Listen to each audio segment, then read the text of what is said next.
Mr. Oak. Thank you. Good morning, Senators. My name is Stuart Oak. I am a farmer. I own and operate a farm in North Augusta, Ontario, alongside my partner, Nikki, and a small team of employees. We grow vegetables that feed families from Ottawa to Toronto, with the long-term goal of ensuring that at the end of our careers, our farm and its soil are left better than when we arrived. All doing that weighty job, all while feeding the community that supports our business. I recently had the chance to speak with another farmer who shared with me the idea that there are only two things in farming you can never get back: time and soil. And this is an ethos which my time farming has been in commitment to since the time I was 18 years old. To build on this commitment and further it, I'm also a member of the National Farmers Union, a grassroots democratic farmer-run organization that advocates on behalf of farms like mine and for issues that affect us, such as that of degrading soils and increasingly unaffordable farmland. I've been a member of the union for many years and held numerous positions, including that of the youth president.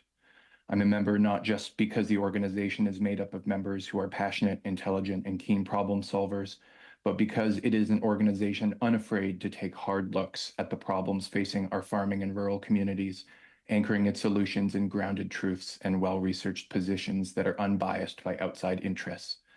It's that unflinching commitment to these issues that drew my attention to reading the National Farmers Union report titled Losing Our Grip.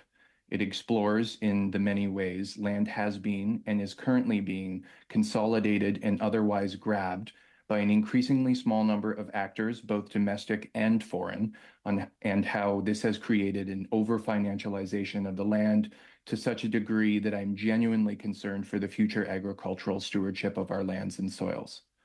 It's that over-financialization of the land and its effects, creating an entire generation of tenant farmers, as well as the corresponding effects on our soil, pushing us into reliance on agricultural inputs that has led me to provide this testimony today.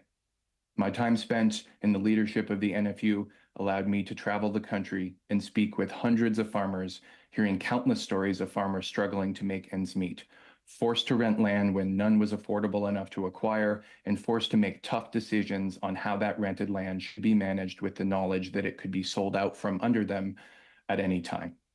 Put simply, as farmers owe more and more and own less and less, and as farmers are forced more into the arms of corporations and investors, farmers lose control of Canada's farms and foodland, and with it, the control to manage the soil in a way that will ensure long-term soil health instead of the short-term investment in agricultural inputs. Inputs only feed the crop and are no substitute for common sense practices aimed at feeding the soil and increased resilience that comes with long-term soil improvement. From relatively small farms like my own to multi-thousand acre operations in the prairies, right across the country, we are feeling the effects of an over-financialized farmland system. We know that Canadian farmers are facing a net income crisis. In 2018, for instance, for every dollar farmers received, they only kept 6 cents of it.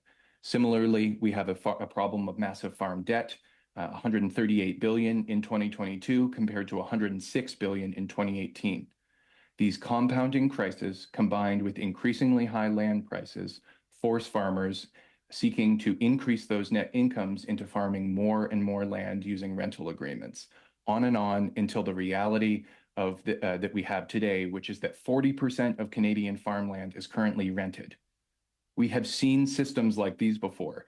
Granted, it was hundreds of years ago and the land was consolidated in the hands of nobility, and now we have it consolidated in the hands of pension funds and investment schemes that are taking that role. This system didn't allow for responsible stewardship of the land then, and it doesn't allow for it now. From my perspective as a farmer, and bearing in mind the topic of today's meeting, I'd say we need to be equally cautious of large-scale consolidation and speculative investment endeavors, whether they be owned by foreign-owned corporations or Canadian-based entities. Both serve to contribute to the over-financialization of farmland, keeping control of our food system further removed from the stewardship of the farmers responsible for growing it.